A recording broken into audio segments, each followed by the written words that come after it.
നൂറ്റാണ്ടിൽ ബൊഹീമിയയിലെ രാജാവായിരുന്ന വ്രാത്തിസ്ലാവൂസ് ഒന്നാമന്റെ മകനായി ജനിച്ച വിശുദ്ധ വെൻസെസ്ലാവൂസിന്റെ പിതാവ് ക്രിസ്ത്യാനിയും അമ്മ ഒരു വിജാതീയ സ്ത്രീയുമായിരുന്നു.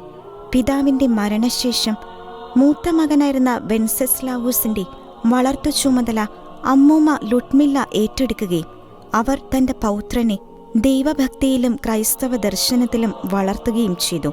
വെൻസെസ്ലാവൂസിന്റെ അമ്മ ഡ്രഹോമീറ രണ്ടാമത്തെ മകനായിരുന്ന ബൊലെസ്ലാസിനെ ക്രിസ്തുമത വിരോധിയും വിഗ്രഹാരാധകനുമായി വളർത്തുകയും ക്രൈസ്തവ ദേവാലയങ്ങൾ അടച്ചുപൂട്ടുകയും പുരോഹിതരെയും ക്രൈസ്തവരെയും ദ്രോഹിക്കുകയും ചെയ്തു.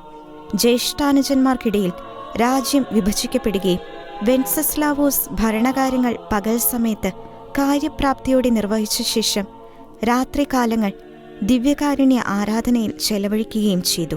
എന്നാൽ ക്രൈസ്തവ വിശ്വാസത്തെ പ്രോത്സാഹിപ്പിക്കുകയും ക്രൈസ്തവരെ പിന്തുണയ്ക്കുകയും ചെയ്തിരുന്ന വെൻസെസ്ലാവൂസിനെ അദ്ദേഹത്തിന്റെ അനുജൻ ഒരു ആഘോഷത്തിനെന്ന വ്യാജേന വീട്ടിൽ വിളിച്ചു വരുത്തുകയും അദ്ദേഹത്തെ വഞ്ചിച്ച് കൊലപ്പെടുത്തുകയുമാണ് ഉണ്ടായത്.